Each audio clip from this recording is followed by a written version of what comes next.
According to my window, this hangout is on air. I'm going to assume that means we should stop talking about whatever it was we were talking about. But I do have one really important thing that I want to bring up before we even begin. Apparently, a couple of days ago on an episode of Fantasy NBA Today, I referred to a player as laying a wet fart during a basketball game, and it was brought to my attention that I did, in fact, say that out loud. And now it seems like people actually want that to be a trophy that I hand out to the worst fantasy line of the night every night. And so, Bruski, I'm going to allow you to give that first trophy out on today's show when we inevitably discuss something that happened yesterday. This is Fantasy NBA Today Live. I'm Dan Besbris. He's Aaron Bruski. It's Friday morning. I like to start every show with something bowel movement related. You guys know that about me. Aaron, did you get your coffee? That's my segue. Yeah, that's a great segue, Dan. That broadcast school is really paying off. I'm also a little troubled by the image of you creating a trophy out of a wet fart, given the amount of time that you spend talking about digestive and all things lactose. That is a thing that you guys are thinking about trying to maybe mime out. I don't know. I will give out a trophy for the wet fart performance of the night. It goes to Rashawn Holmes. Damn it, Rashawn, get your act together. Yeah, there were a few guys that were in the running for yesterday's WFOTN. Depends how we want to abbreviate that bad boy. Russell Westbrook, I think, has thrown his soiled hat into the ring in that department as well, right? He was 13, 7, and 5. What did he shoot? Like 4 for 22, 5 for 22 yesterday? Something like that. 0 for 3. Do you think it might not be working so far in Oklahoma City? Yeah, who didn't see that coming, huh? Apparently just the ESPN. He's trying to be too nice, but yeah, they got to figure some stuff out. That's for sure. That's why we didn't have him that high, folks. That's why, I mean, how much time did we dedicate in the offseason talking about what teams were going to handle adjustment periods better or worse? Can we talk about Jamal Murray? That he was also a candidate for wet fart of the night. So yeah, I guess we can. I had zero stock in him as a fantasy asset. So I don't think he qualifies for the wet fart of the night because, frankly, he shouldn't be on any of your teams. And frankly, blaming Michael Malone for art that is the Jamal Murray fantasy stock is a real tough look out there, folks. I know you're a tough look. You're a big Michael Malone fan from what he did in Sacramento, how he was able to sort of get through to Boogie. That was a big deal. No one was able to get through to Boogie before Malone. He's a player's coach, and this has nothing to do with Jamal Murray, the asset, in reality, in real life. He's a young player who is going to be a great NBA ball player. He's not markedly better than, say, like an Emmanuel Mudiay when Mudiay is hot and not turning the ball over. It's not out of the realm of possibility. You want your young backup point guard who was a lottery pick to get some minutes when he's playing well. But even if Murray had 30 minutes per game, and remember, we all projected Jameer Nelson to be a part of that team. So and we actually, in our minute per game projections, had him at like 28 for the year. Jamal Murray, that is. In a big step forward. That still wasn't worth anything. It wasn't worth a mid-round pick. It wasn't really worth a late-round pick. There's no upside there. So what in the hell are we? I feel like we at Hoopball will not answer your Jamal Murray questions. It's just like, it's not on the table. But it's like we're going to blame Michael Malone and, oh, my God, you got to hold on because who knows? Maybe he'll grow 5 arms and, score 50 basketballs at the same time. I don't know. Said that, and I couldn't help but think of Shooter McGavin talking about other things that might bring a crowd to a golf game. I believe the result was a golfer with an arm growing out of his ass. Am I right? We grew up in a great era of stupid movies. Yeah, those were fine films. Yeah, did we ever talk about on air the fact that Happy Gilmore's grandma, may she rest in peace, is my cousin, Frances Bay? Oh, yeah, grandma. So I have an. I love that lady. She at one of the screenings, I think she took a bunch of like coasters. I guess she just found coasters somewhere and got them signed by Adam Sandler. So me and all of my buddies, I mean, what were we, like 11, 12 years old, I guess, when that movie came out? We all have Adam Sandler signed coasters, courtesy of Grandma Gilmore. That blew their minds. That blew my friends. It's blowing my mind right now. She's the Marble Riley too, from Seinfeld. She was also in this movie. I don't know. It showed up on HBO or whatever. Whenever I don't have a name for it, but it was one of those classic. You know how Wet Hot American Summer is kind of like a takeoff on movies in like the mid '80s that were all goofy and very pervy. Especially by today's standards. Like, oh, really? You thought that was a good idea, and the movie did too. Maybe we shouldn't have had that in that movie, but she was in that movie as the mean mom of the whatever like charter school they were at, or boarding school. She was the mean the nun that I think kept everybody in check. I think Grandma Gilmore was closer to her real personality, which just like she hosted the it was my dad's side of the family, the annual family reunion thing. They lived in Studio City. But again, may she rest in peace. That was Frances Bay. All right, so there's our contenders and our potential first winner of the Fantasy NBA Today Wet Fart. Can we just make the trophy of Jamal Murray, like actually just Jamal Murray? Well, we could actually. I was thinking I might bronze one of my kids' diapers. We could make that the trophy. I just don't like blaming the coach when the situation had zero chance of actually panning out. Yeah. Math. It's a good point. It's math. Yeah. It's math. It's math. That's fine. We can make it the Jamal Murray Memorial. But you know what I don't like about it is Jamal Murray is a good player, great upside. He doesn't deserve this, in my opinion. He doesn't deserve this, Dan. So then maybe we shouldn't make him the trophy. No, let's not make him the trophy. Let's make the trophy a bronzed diaper. And I guess we'll go with that. Well, yesterday I was thinking about I needed a trophy too because I tweeted out and then he came back into the ball game. I thought Markieff Morris was going to win my Dan Besbris Memorial Daily guy that leaves halfway through a ball game and costs me a games cap in my Roto League award. But then he played again, so nobody won that award. Did anybody win that award? Did Steven Adams leave partway through, or did he played at the end? He left the end. No, I thought he left at the end of that. Yeah, he might have. So maybe it's Steven Adams yesterday, but he wasn't. He's not on my team, so I can't give him the Dan Besbris Memorial. What did I just say? Guy that leaves partway through a ball game and costs me a games cap in a Roto League nightly award. That rolls off the tongue. It really does. Again, that broadcast school, man. I actually have no formal broadcast training. I have a degree in molecular biology. What the hell am I even doing here? I wasn't even supposed to be here today. I think that's clerks, right? Serendipitous is what it is, Dan. Damn right. All right, let's talk some free agents. This is what we do on our Friday shows. Again, if you want to follow Aaron, he's at Aaron Bruski on Twitter, at Hoopball Tweets. This is, of course, a Hoopball presentation. I am at Dan Besbris in the Twitter sphere. What we've been doing on these Friday shows, for those uninitiated, I just pummel Aaron like a kid on the first day of winter. I got my whole pile of snowballs, and he's just sitting there ready to get pelted with them.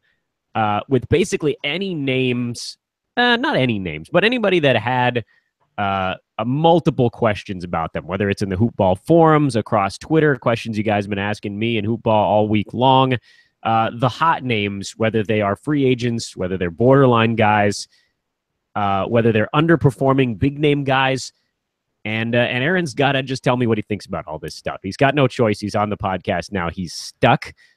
Bruski, can I plop you into the hot seat? I promise it's not filled with a bronzed diaper and start nailing you with these questions.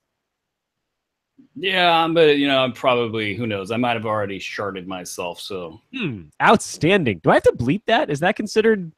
no, it was a shart. All right. I It's guess not one of the 7 words. okay, good. Thanks, George. All right, Phoenix. We're gonna start with the Bledsoe Greg Monroe picks trade because that I was able to talk about it a bit on Tuesday morning right after it happened. So timing wise, thanks guys. If you're gonna execute a giant trade, do it right before I record Fantasy NBA today. That was great. Appreciate you, Ryan McDonough.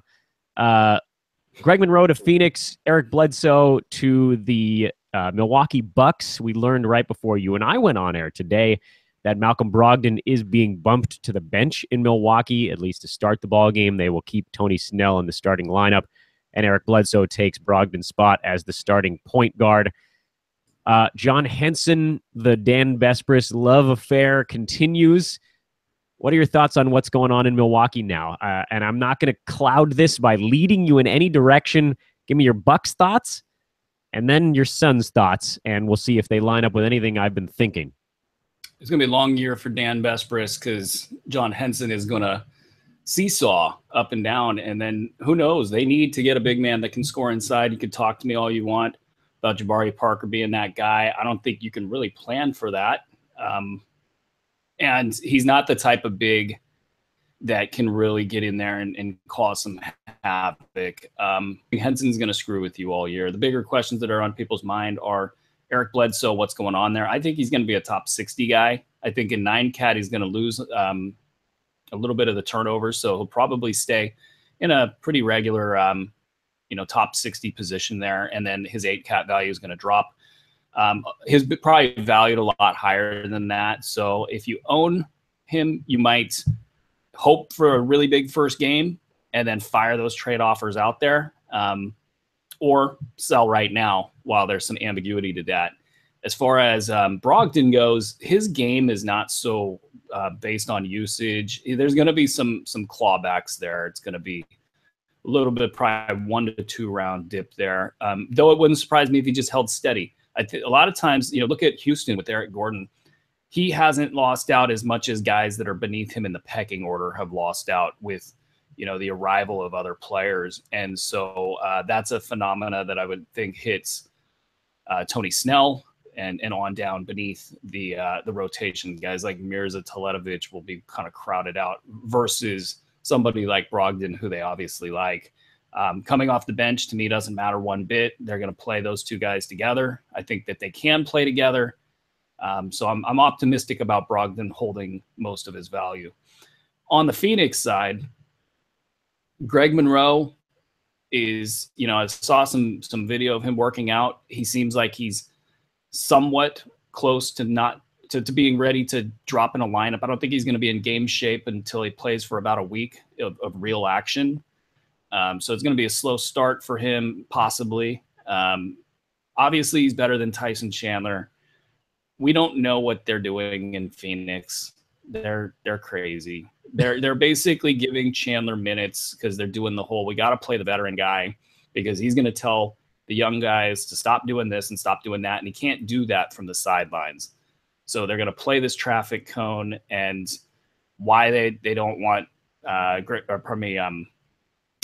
Greg Monroe is he's not established the locker room. So they're going to take a very fine asset and they're probably going to try to move him somewhere else, but nobody's going to really pay anything for Greg Monroe. So it could just be this situation where he just plays when he's healthy. And that's kind of why I'm holding on to him right now. Is it's going to be hard to say, hey, Greg, don't play. You're going into the game and you're putting up good numbers. You're way better than both of these other guys. I think that this could be a situation where Phoenix says, all right, let's play him and let's build that trade market up. And then we'll look at moving him and Chandler, towards the end of the year. So I'm good with holding on Monroe. I think he'll be back in about a week.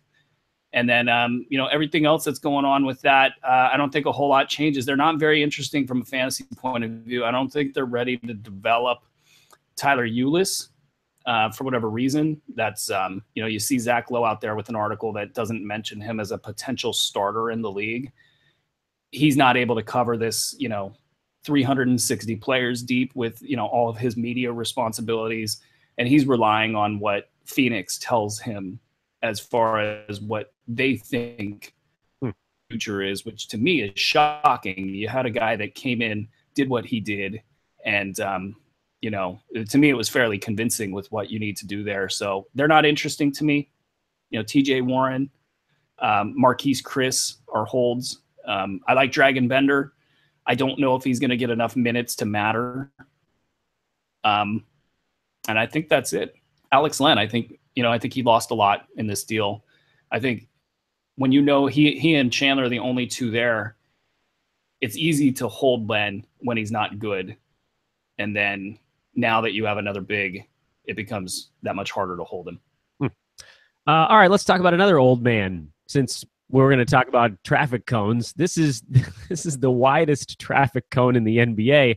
He's actually playing his chubby little tail off right now, and that is Zach freaking Randolph. I finally watched a Kings game start to finish last night. Wasn't it fun? It was actually turned out to be a pretty good ball game when all was said and done. I hadn't really watched Kings basketball because I just had no feel for what was going on there. But the last two games they've won, and it does seem like a pretty reasonable thing to say. Players enjoy themselves when they're competitive. Earth-shattering, I know. and so all of a sudden now you're seeing a few guys see a couple extra minutes, and it isn't just this free-for-all. Well, 35 different players all play 18 minutes in a game. Zebo was 29, Justin Jackson 29, De'Aaron Fox 29. That number kind of key when guys get up over the 26, 27 minute mark. Still a lot of guys hovering in the low to mid 20s. I never thought I'd say this, but Zach Randolph actually looks pretty good these days. Where did that come from? Don't worry, Dan. Your eyes are fooling you. It's Zebo had a pretty good scoring night in that game. I don't think as far as fantasy value goes, it's going to be likely that he holds much. Really slow. Like it's hard to watch him in certain aspects of the game because you're like, wow, that's slower than Kendrick Perkins when Perk was so kind of. He's so big. Zebo is huge. It's tough, and he's at the end of the road, so it's not getting any better. What you see rests that he's going to be, and so the things that he's doing well, making timely shots, kind of controlling tempo, even those have flaws. And the thing here is Jaeger's going to give him every bit of rope. Local media is going to give him every bit of rope. He's going to have every advantage possible to do as far as a fantasy perspective goes. And it's not going to be enough unless you're in 14, 16, 18 team leagues, because he's not getting any steals or blocks. He's not getting any, well, he's getting threes nowadays, but it's not efficient. It's not what you were looking for in a low end play. So I think you can just kind of skip it. How it affects other players, though, is important, because if he's getting 27, right, 28, 29 minutes, I think what you're seeing is Willie Cauley-Stein is hit or miss. He's got enough fantasy value to be held.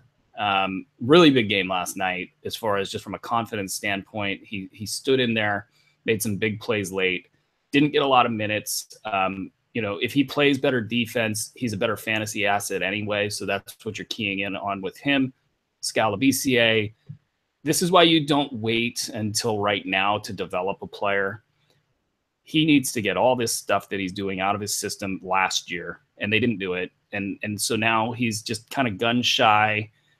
When he plays in a second unit with De'Aaron Fox and they start running up and down the court, and he doesn't have to think a lot, and he can get into these kind of scramble situations, you start to see the flashes where he can drain a three, he can jump, or he can jam on you, hit a mid-range. It's when things slow down and they put him in the post and he's got to make decisions, and teams are able to kind of key in on the fact that he can't handle that well. It's a mess. And right now he's their guy that they don't want to give minutes to until he passes a certain threshold.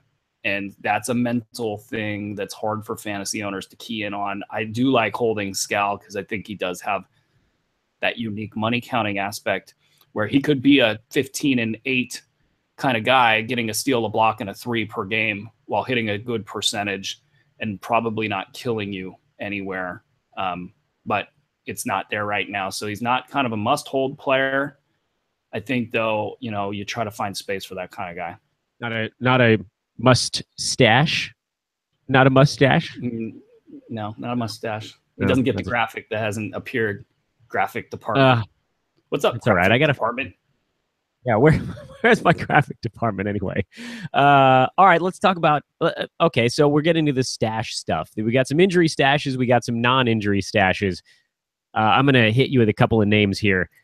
Frank Ntilikina, not injured. Should we do Rashawn Holmes since we were talking about the Kings? Sure, we can do it that way. I just felt like it deserves nothing bothers me more than when you pump your site pumps up a player and then they don't do well, and then it's like, oh, we'll just not blurb them. That we did that last night, and it was a total oversight. And our apologies. We've since blurbed him, and I thought I'd be getting a ton of questions on Twitter, and I didn't actually think. I guess thank God for me getting to sleep a little bit early last night. But so I'm not moving the needle at all on that game. I've watched way too many where box scores go way weird because the Kings are just a weird team, weird organization. Nothing ever makes sense there. Teams like the Pistons or the Warriors, the teams that always have the same box score, they are constantly going into Sacramento, especially in Sacramento, and having these weird box scores because the Kings junk up the game so much. So I watched Rashawn in his 9 minutes. The ball was just kind of flying around the court, and he just wasn't near it. And so he didn't get any stats. He's one of the more consistent per minute guys that we've seen. This is a total aberration. It's bad timing because he got the opportunity with no Embiid earlier in the week, didn't do much with it. This time, I think what happened was Randolph, with all of his pump fakes, you get a jumper like Holmes. I think that Brett Brown looked at that and said, I'm going to take my old war horse and put my old war horse against your old war horse and go with Amir Johnson. And then Holmes didn't play at all in the second half.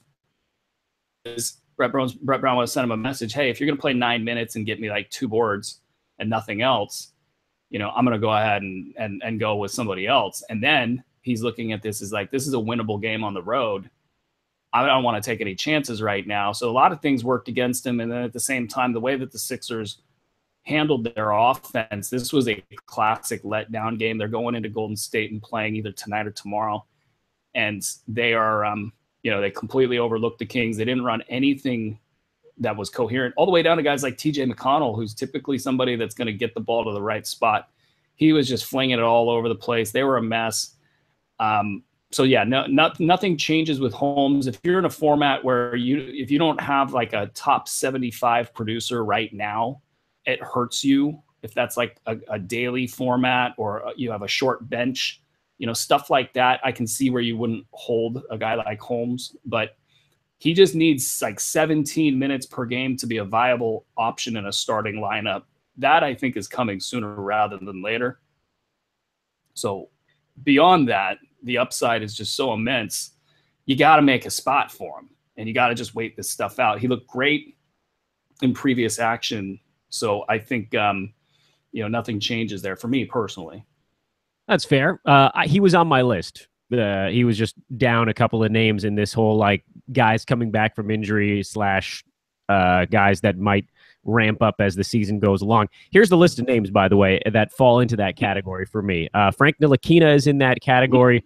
Gorgie Jang is sort of a healthy stash. Seth Curry is an injured stash. The Jeremy Lamb, Nick Batum thing going on, and the JaMychal Green impending return. So those are the names that kind of fall into this either healthy or injured stash department. So quickly here, we'll go semi-lightning round on these. What are your thoughts on a lot of those guys? First, JaMychal Green. Mixed reviews on him. I was looking at his numbers from last year. Never really turned a corner in the big stat departments. Is there a reason to expect that he will magically?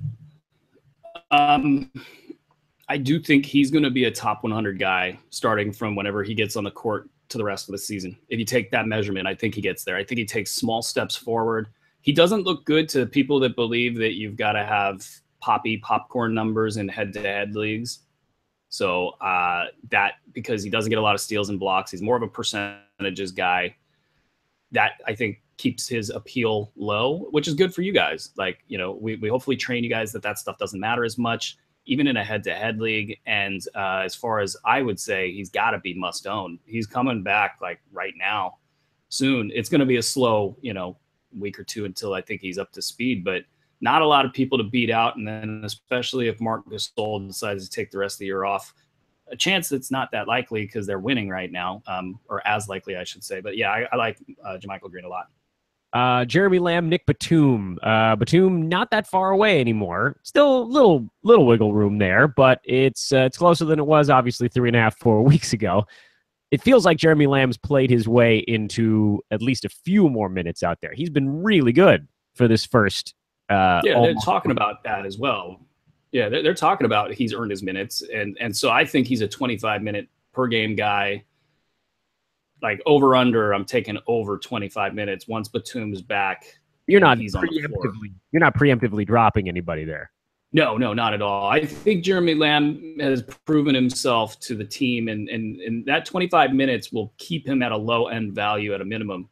And that's just the kind of math that you're looking for as a fantasy owner is what's my floor? If my floor is 125, you know, that I'm not going to get much better than that. And he's shown he can be a top 80 guy. So I think you just hold there.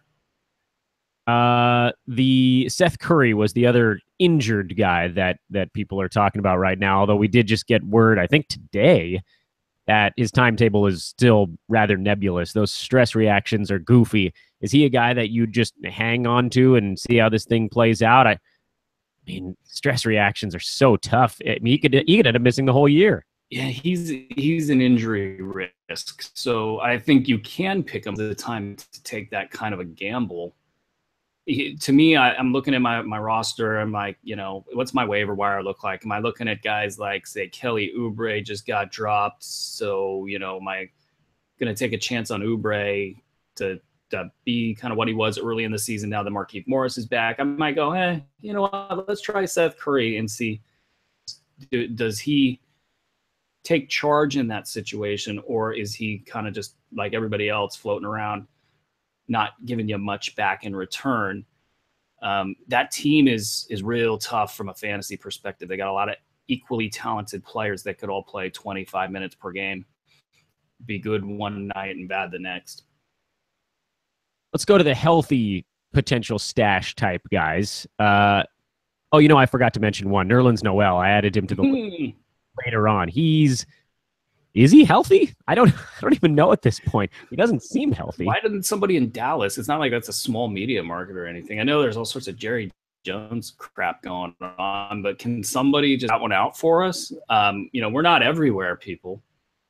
Like, to me, I don't think it's a health issue. If it was, we'd have probably heard about it from his agent or somebody. I don't know. I mean, maybe they don't want anybody to know about his knee, because then they can't get another contract. The market spoke, so that would, to me, possibly indicate, you know, that teams know there's an injury involved, and they're not, you know, high on him. But this kind of, to me, Rick Carlisle being Rick Carlisle, and he's going to have to earn his minutes to get to 25, which is where people thought he could be. Could he be dropped? Could someone drop Nerlens Noel? I can't. I mean, you can drop anybody, Dan. You know, to quote the great George Karl, anybody's tradable. I don't know. He turned out to be a great guy. Well, here's the thing: he's either going to stop sucking or he's not. Right. If he doesn't, he could be a top 50 guy. You kind of have to make that bet, and that's the kind of the overly simplistic way of looking at it. We can't know if he's going to just suddenly turn the switch on and be the guy that we've seen in Philly. He's got probably like 3 more weeks in my mind before people have to take a hard look and say, all right, it's not happening. It's a long season. We're in the end of week 4. Yeah. We're not even 20% of the way through this thing. If this happened in the middle of the year, people would be like, just hang on, because there would be 3 months of data saying he could do it, and then 1 month of data saying he couldn't, and us saying, all right, well, it is what it is. Now, we haven't seen him do it in a very long time, so there's value to that, but it's for a player who makes their bones on steals and ons, which are kind of constant things. He's either bought into a scheme change or he hasn't. And I don't think that scheme change is really what's going on here, or at least I don't have a great feel for that. All right. I'm going to just hold and see what happens. Yeah, sit on it, keep the egg warm a little bit longer. The Gorgie Taj weekly. This actually needs a trophy also. I think this is a good one. I like this one. Okay, so Taj Gibson now is a guy that I own in a fantasy league, which I didn't foresee I do too, coming by in. the way. Yeah, he seems to fit in pretty well. We did see a Gorgie garbage time decent showing. We also saw him get hot in a non-garbage time situation and kind of remind everybody of what he can do when he actually sort of gets in there and has a little fun. But we've also seen some games where he doesn't look like he's having any fun, and he lays the WFOTN trophy award winner. So what's the weekly Bruski needle at on the Gorgie Taj situation in Minnesota? I saw enough. He's got one more game this week. I'm basically at a 2-game week. You weren't going to play him, probably anyway, no matter what. So this was a good evaluation week, for him. I don't know that him having 2 games necessarily drives the discussion, but for me, just seeing how he plays, in week 3, toward the end of week 3, he had continued to be improving. So that was, I basically walled that week off and said, I'm not caring how good or bad he is. I'm just waiting. And then this week, I thought he played relatively well in the garbage time. I think that upward trend is reason to hold here. And I know that's not what people want to hear. I think people are done with Gorgie Jang. I think people, who focus on head-to-head formats that, really kind of look for that weekly pop are probably long done with Gorgie Jang. To me, top 60 upside, you just can't toss that stuff around like, we'll just get rid of it. People that did that, lost out on 80% of seasons because, they got a little bit pissed in week 1. People dropped Nikola Jokic last year. People traded Nikola Jokic. People got off the bandwagon last year this long, maybe even longer, to get back on. And this is the hard part about being a fantasy analyst is trusting your eyes, trusting what you're seeing, trusting the numbers and the projections behind it. Yes, Tibbs is Tibbs, and he's going to play Taj Gibson until he breaks. And, right now the challenge, the short-term challenge for Jang is Nemanja Bjelica. Bjelica plays no defense. Bjelica has been shooting very well from 3. What happens when that changes? All of a sudden, you could be looking at Gorgie sitting in his kind of normal early season 22, 23-minute role, which provides you enough value to put him in a lineup. Sudden, Gorgie Jang plays his normal 28, 29, 30 minutes that he typically plays for December, January to February, March, April. We've seen this before. It's very uncomfortable. I'd like to see him have a good game in his next one. Then, looking at, are we seeing changes probably in week 5? That might be the do or die week for me as far as a recommendation to hold. The final non-injury stash is Frank Ntilikina. He's been popping up in discussions quite a bit. He's had a couple of games in a row that were not, big needle-moving type of games, but enough happened where people were like, oh, okay. He's averaging 8 assists over his last 3. Not doing a whole lot else over his last 3. It's basically been assist or bust for him. But he is a guy that New York wants to be their point guard. They don't want Jarrett Jack to be the long-term solution.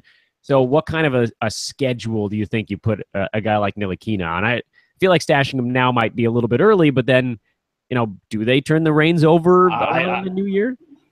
Yeah, I'm actually getting pretty aggressive with Ntilikina. Okay. So I took a flyer on him in a big money 14 team league, and I had put in bids on him in other big money 14 teamers, and I got players that I had higher ranked. So I kind of wished that I had gotten Ntilikina as well.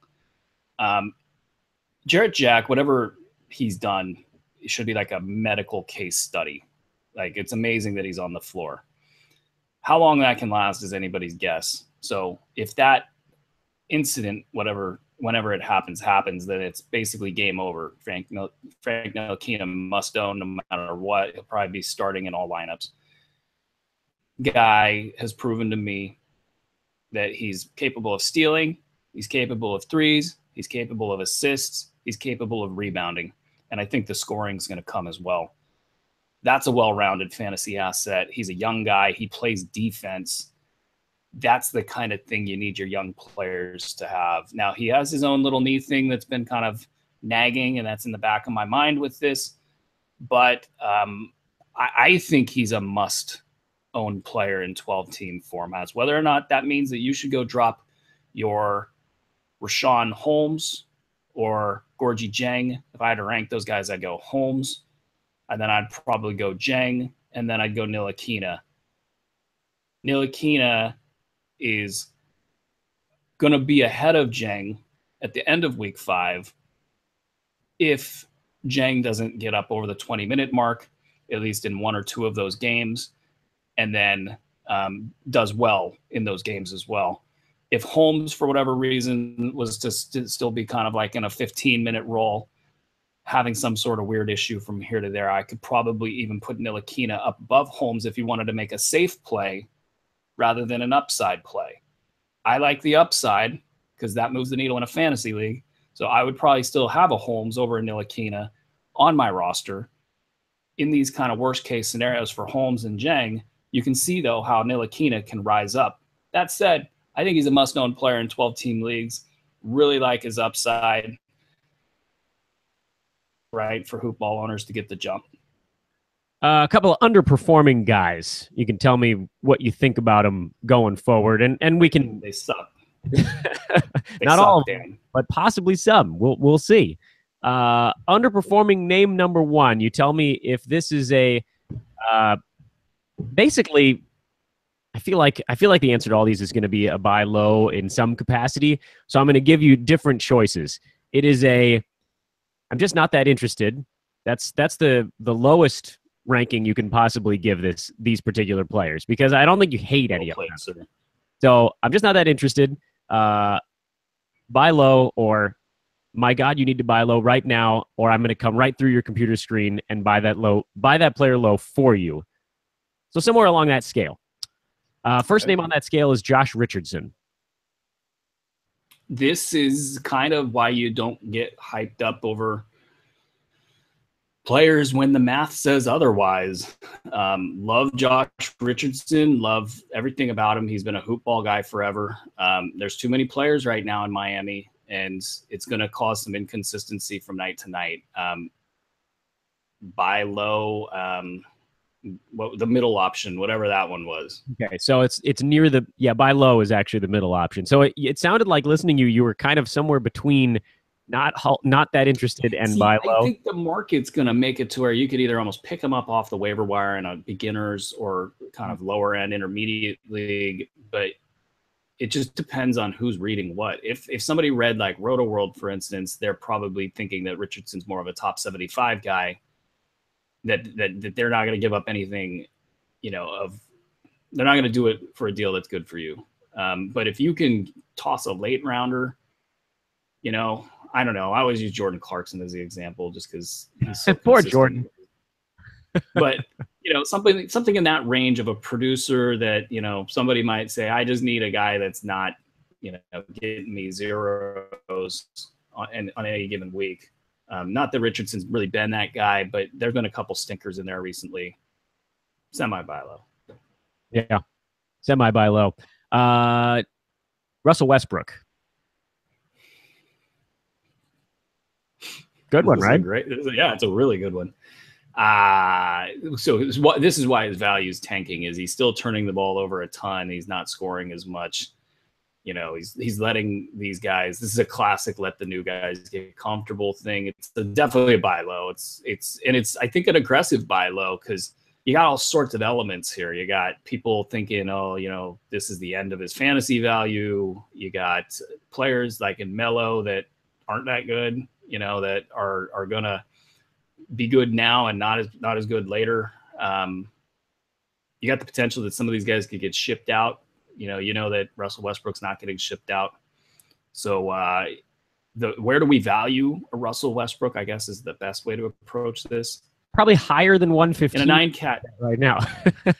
Yeah. I mean, that's a daunting number.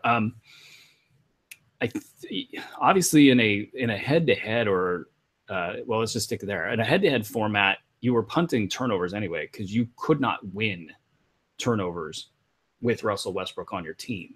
It's just like not possible. So you really kind of not have to even look at that big bad number over there where he's not producing well, so the turnovers just crush his value. I think in a 9-cat league, I would feel pretty comfortable valuing him as like a top 15, top 20 guy. If you're playing a 9-cat roto and we're not going to be punting, I think that's a true statement. And then if you're going to be punting those turnovers, I think that you got to keep him in that top 12, which means that if you're getting rid of a third rounder to get a Russell Westbrook, you're absolutely doing it right. And you're probably doing it right if you're doing it with a second rounder. So food for thought there is, he's still got a ton of value. And in an 8-cat format, obviously, you can be a little bit more aggressive. All right, last underperforming name here is James Butler, who has basically every time he's been on the floor, Minnesota's looked 9,000 times better. He missed those games with bronchitis, and they look terrible. So obviously he's making the team better, but he's not making your fantasy team too much better right now. He's currently ranked number 74 in 9-cat roto, and a lot of people probably got him around number 15. Is this ultra aggressive buy low, middling buy low, or uh-oh? No, this is aggressive buy low. Get out there and make those offers. I mean, top 25 probably gets it done, I think. He's even talked about this, trying to get these other guys comfortable. He's okay settling back, being a facilitator, not forcing the issue on offense, letting guys like Karl Anthony Towns and Andrew Wiggins kind of stay in their comfort zones. I mean, getting sick right in the middle of that process is a really easy way to say, all right, hey, I'm not going to be the assertive, influence on this offense, but rest assured, he's going to get in there. And if, like, for instance, if Andrew Wiggins doesn't want to defend, because Andrew Wiggins just doesn't want to defend, he's going to be like, you don't get to shoot the ball anymore. And by the way, I do a better job at running things and shooting than you do. So I'm going to just take that ball now. That'll happen probably, I would say, in full by the third of the season mark. Jimmy is a good soldier playing with, Tibbs. They go way back. They see things eye to eye. He's hilarious. You got to go watch the canoe on the lake thing. Is just a classic. I think those two should have a sitcom. That's just great stuff. And that's more signs that, this is a guy that gets it, that can get in there and demand players be accountable. They got a lot of new parts there, and they got a lot of weirdness. I mean, Jeff Teague getting mixed into the mix, taking out Levine. What do you do with Wiggins? I mean, Wiggins has now really become this force of his own, with an extension and kind of like, I'm the man, and he's doing his thing his way. That's weird. You got pieces to fit in, and then you throw in Taj and Jamal Crawford. Jamal, think about it. If Jamal needs to score to justify his minutes on the court, it takes a little bit off of Jimmy's fastball from a fantasy perspective. That really can't last all year. Like, Jamal is injury prone or an injury risk. And also, if they don't defend, you only got one place to look, on that floor. It's going to be in his direction. So a lot of things will work in Jimmy's favor. I'd be aggressively buying low. All right, last thing before we go lightning round. Best I can, by the way, on the chat room, because chat room has gone completely bonkers today with a lot of sort of sub conversations mixed in. So I'm going to have a lot of trouble finding the actual questions in there, but I'm going to do my best. So I'm going to ask you this, wax poetic, and I'm going to try to figure out like a list of questions here so I can. You telling me now you want me to talk? Yeah. We don't have to come up with a system to sort the questions from the riffraff. I don't know how I'm going to do it. I'm going to need people to start putting things in bold or so. I don't even know if you can. I don't think you can format the words. I just got to find them. This is why I need a producer. Any of you guys in the chat room want to be a producer on the show? You can pick the questions out. That's what we had to do. At Roto Worlds, we had to pick a question and stick it in there, and then I guess the conversation didn't really take place. But I don't want to take the conversation away from people. They're having fun, Dan. Yeah, exactly. They're doing their thing, and that's awesome. All right, last thing to talk about before we get into the questions is the Chicago Bulls. Bobby Portis came back this week, and nobody got punched. Also, the Chris Dunn versus Jaren Grant battle continues in a non-face punchy kind of way. They see eye to eye. Yeah, that's right, or close enough, I guess. So the Dunn Grant thing feels like a situation to mostly avoid for now, but I'll let you drop your thoughts in on that. That's with Dunn. We've all seen the Dunn stuff. It's all the same. He's just either going to click or he's not, and that's entirely up to the development process that goes on in Chicago. I have no great feel over whether or not that's going to happen. Hoiberg has been a bit of a mess, there. So are we expecting Dunn to come in and be consistent? Now, one thing I'll say this, that it's a little bit of a trend line for people to follow, is there has been pushback on Dunn's turnovers, and it's possible he didn't get a lot of playing time in Minnesota. So it's possible that getting this playing time, he's working through that early development process and then might figure out the difference between a good drive and a bad drive and a good time to push and a bad time to push.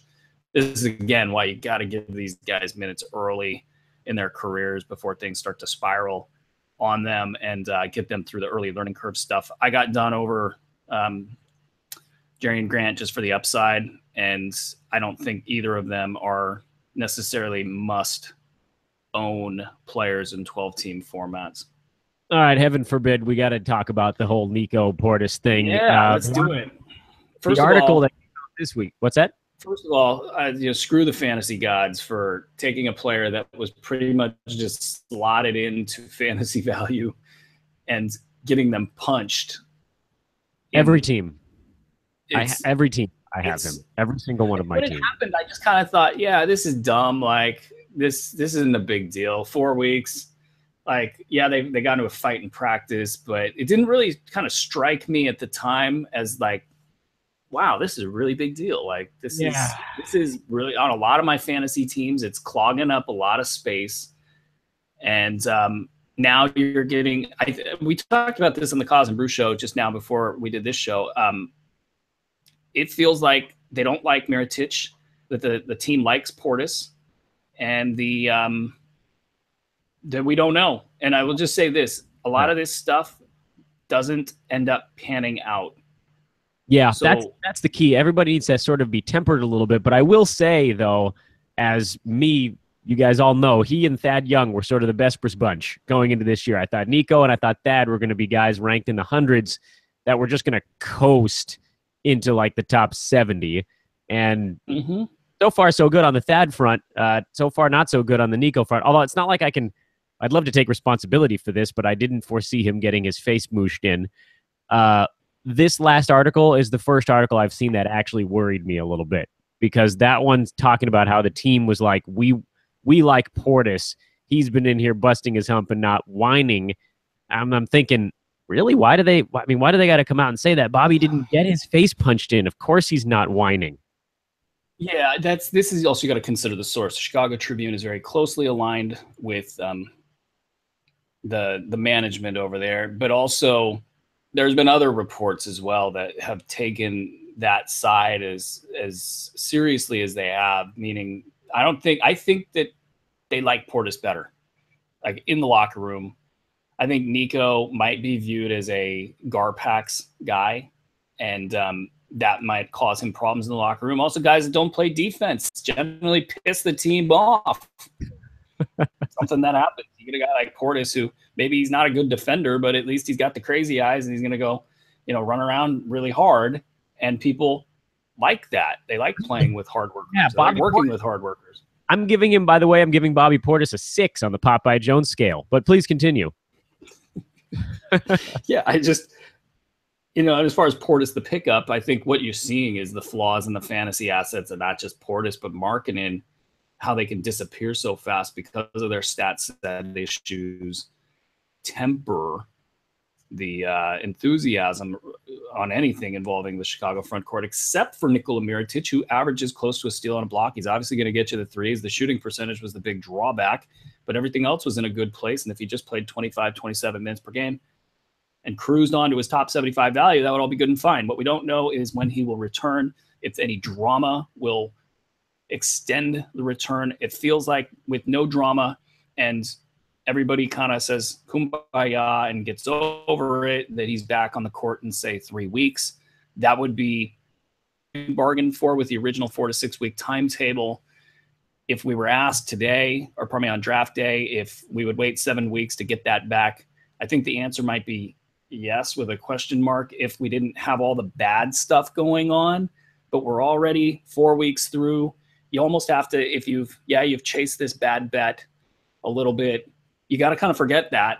There's 3 weeks to go. And he could be, if all things work out, a top 75 player. There are many redemption stories that start like this. So I'm not dropping him, but I really am going report to report. Like, yeah. I don't want to make a move based on a report that to me smells like every other leak that I've ever seen in the NBA that is just posturing until the moment of decision gets made. And if they decide that he's not getting traded and he's going to play there, they're going to love Nikola Mirotic, and all his teammates are going to love him too. And you just won't know what's real and what's not. And probably 7 guys in the locker would hate him. The other 5 like him. Yeah, that seems quite conceivable. And I think you made a good point there that I want to highlight. And then we're going lightning round best. Again, lightning round-ish on the chat room. But I thought the point you made was a good one, which is you kind of have to reassess each moment, right? You can't say, well, okay, so Mirotic, here's where I sit right now. It's a 7-week situation. It's been such a pain in the ass for 4 weeks. But you can't let that cloud your judgment. You have to say, all right, well, if he really is getting back in 3 weeks, and just say, starting at this moment, would I hold a guy for 3 weeks for that potential upside? The answer is generally yeah. But when you think about it, like, would I hold a guy like that for 7 weeks? The answer gets a little closer to no. You kind of have to. And that's why you got to make the decision at 6 weeks or at the beginning of the season. You have to make the decision saying this thing could have twists and turns. 4 to 6 could turn into 6 to 7. And that's where your decision needed to be made. And when we looked at that, it looked like, you got to kind of almost take it at its word, 4 to 6 all the time. We didn't know that this one would be like the I'm not playing with you ever again type moment, even though there was some talk of that. It's a weird one. So, Yeah, he took his we'll ball. See. I'm going short answer, report to report. Yeah. All right, chat room. Let's see what we got here. Mike Riggs, first. You win the first award. You didn't type it, but you win it anyway. If Utah's atrocious offensive rating continues, is it possible we'll see someone who's barely in the rotation right now moving into bigger minutes a month from now, or is this the rotation that's probably going to hold? I tried to turn the question into a way where you could answer it with a one or the other type of response. This rotation is the one that's going to hold. 12-team 9-cat head-to-head. Who do you prefer over the rest of the season? Jimmy Butler versus Mike Conley. Jimmy Butler. 8-cat. Better rest of season value. Marcus Smart, Justin Holiday. That one glitched out. No one will ever know what you said. Justin Holiday is the correct answer there. 8-cat, Rashawn Holmes or Gorgie Jang. I think you put these two in a 9-cat list earlier, so we'll just trade them the same. It'll be Rashawn over Gorgie. Very good. Jim asked, how's the internet, Dan? It's a mixed bag. C Funk Beans, our buddy, pointed out something that I called pretty accurately earlier this week, and we talked about Josh Richardson. I said, if you just let it sit, he might get dropped. And then you said that earlier on this show, and apparently he got dropped in Beans' league. Hey, we didn't talk about my predicting Torian Prince was going to get benched and play 28 minutes or whatever happened. You really are. Well, that resulted in us posting a picture of Miss Cleo on the internet, I think. Oh, right? Yes, that's right. My new is a gambling name. Yeah, you are Miss Cleo. Oh, no. I can't believe, man. I hope people know that the Miss Cleo. Young kids ask the old ones. Hey Dan, thoughts on trading Joel Embiid and a wire guy for Ben Simmons and De'Aaron Fox in need of assists and rebounds? That to me feels like a bit of a step down, but an 8-cat Simmons is pretty good. It's so tough. Here's the thing with Embiid. You're going to get this question all year long is like, okay, when do I just – it's like a hot potato. Do I drop the asset, and get something in return? I mean, I think it's probably – conceivable that you have 2 mid-round assets for your early round asset. That's still not great ROI. So I'm going to say hold on to Joel Embiid. LeBron versus Nikola Jokic, 9-cat format, rest of the year. LeBron has had quite the early run here. No, it's going to go Jokic. It's pretty easy too because you ain't got Isaiah back. And LeBron will take time off at some point and stop being so stat heavy. Who do you prefer, John Henson or Taj Gibson?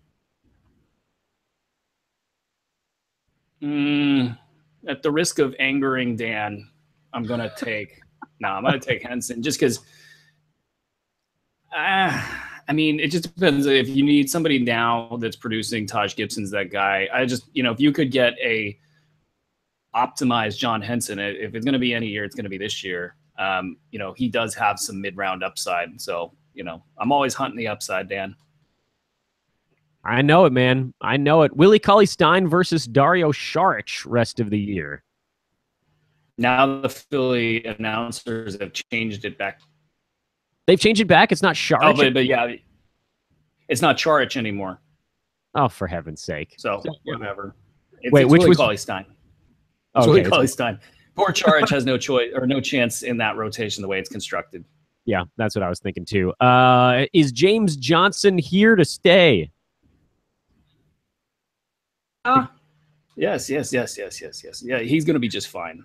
He'll get pulled back every once in a while because he'll get crazy with the turnovers, but he's going to be just fine. I believe he's currently ranked number 42 in 9-cat right now. So even with the turnovers, he's been an unmitigated monster. Extra stupid.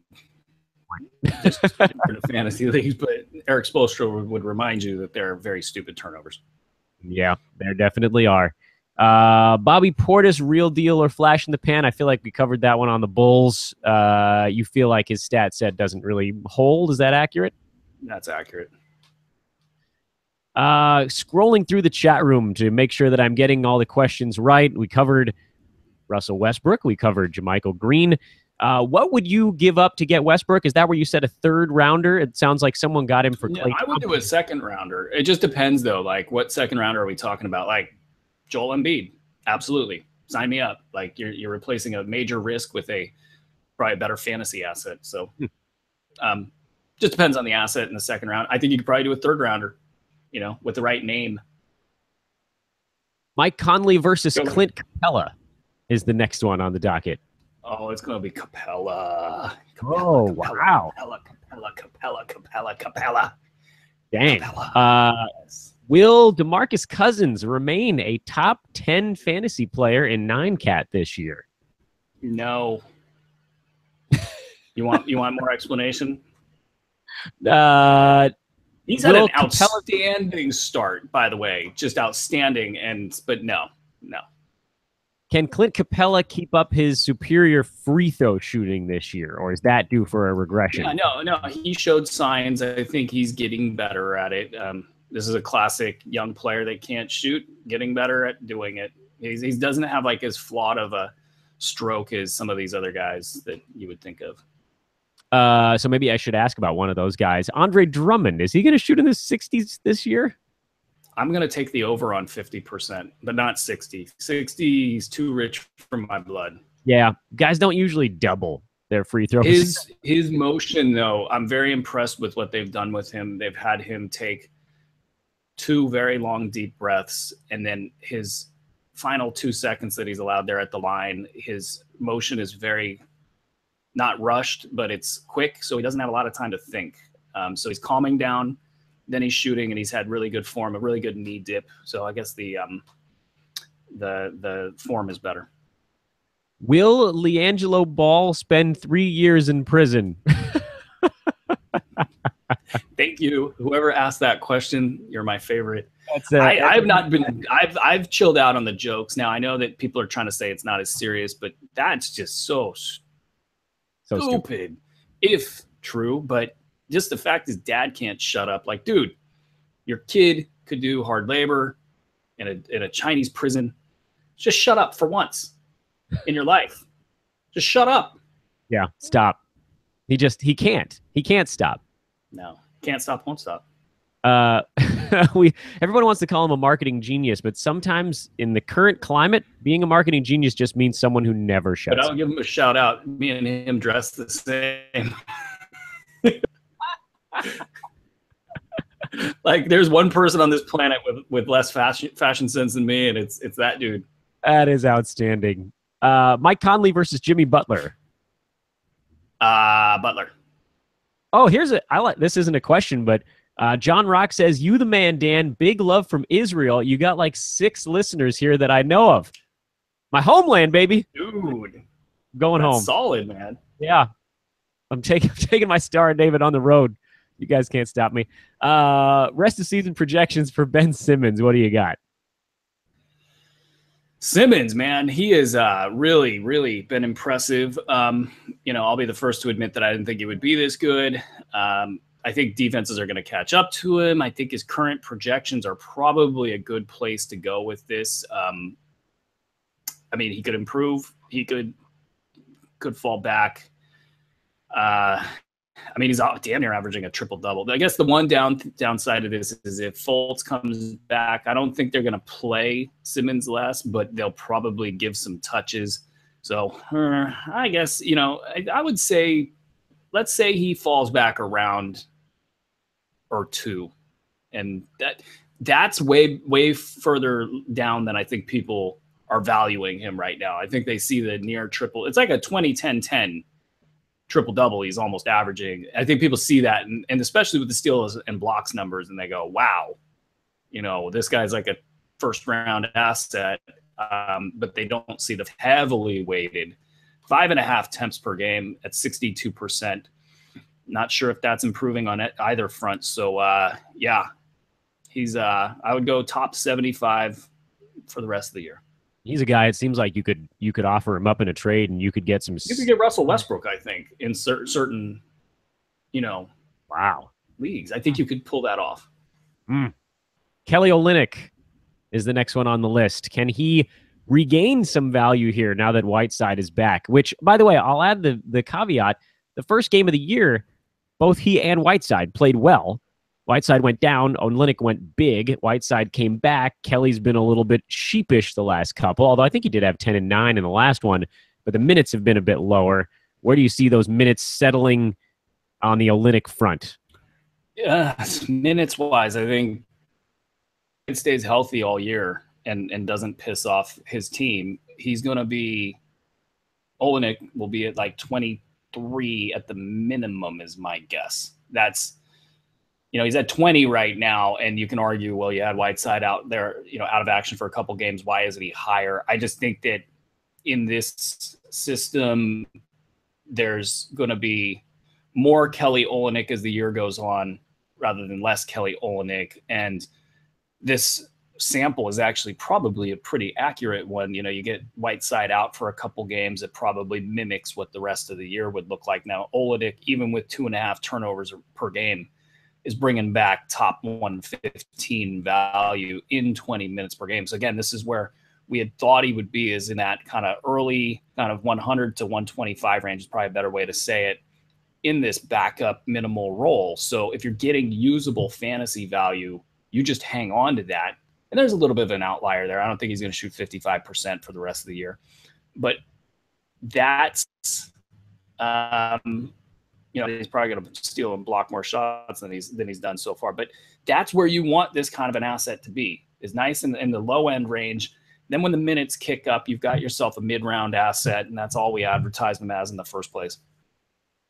We are, believe it or not, at the hour and 5-minute mark, so it's time to about wrap this bad boy up. We're going to take a couple of quick questions here, and then we'll put a bow on it. Apologies to those of you who asked questions farther down the list. There are so many, and I would simply say that next time when we put them in the forums.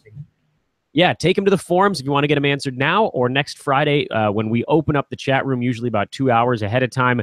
Get those bad boys in early on, and that'll basically ensure that we get to them also early on. Quick one here. Marquise Chris, hold or drop? Hold. Tyreek Evans, hold or drop? Drop. Norman Powell, hold or drop? You should hold Tyreek until the wheels fall off. Norman Powell, don't even pick up in the first place. Yeah, that's kind of where I was going with that one. I was able to do those questions quickly because they were close to one another. Dion Waiters, hold or drop? Drop. Should I trade Yusuf Nurkic? No, not right now. Not until he pumps it up a little bit at least. Growing pains. All right, very good. Tiberius suggested that the Memorial Trophy should be Dan's unmade bed. There were 3, count them, 3 references. Whoever named their team off of your bed is doing well in one of my leagues. I just got to pass that along. I wish I could secretly say it was me, but it's not. That's a hoop baller. I would hope. Yeah. Or that sort of doesn't matter at this point. It's awesome regardless. Again, apologies to those of you, the questions that came in a little bit later on. We got to a lot of them, but we also had a lot of things to cover. And we did cover a lot of the questions, too, in that first part of the show. I was able to pan past a whole bunch of stuff on guys that we talked about already. Again, if you want to get those answered before next Friday, take them to the Hoopball forums, hoop-ball.com. Click on the forums tab. It is alive. It is a beast, and I'm having trouble keeping up with it. And Aaron, at the end of the program here, I feel like we should take a second to remind everybody that you can get the season pass gratis by signing up at DraftKings through the Hoopball portal. Go to hoop-ball.com. It's under the premium tab. Click on the DraftKings promo. Sign up over there with a new account. I think you have to deposit, what did you say, $5? And then they've like 60%. 5 and they gave you 3. Yeah. So, and then use some DFS stuff. Maybe you can go win some money. If not, you get the season pass for $5 instead of $30. So it's a pretty good deal regardless. And that is all I've got. Bruski, do you have anything you want to wedge in here before we sign off? No.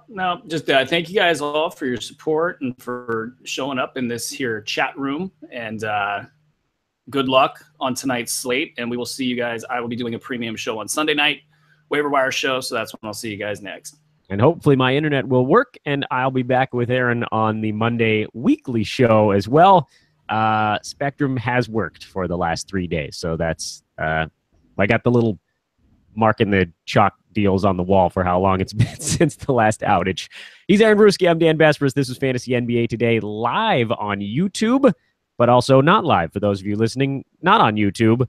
Have a wonderful weekend, everybody. At Dan Besbris, at Aaron Bruski, at Hoopball Tweets. You guys know the drill. We'll talk to you on Monday.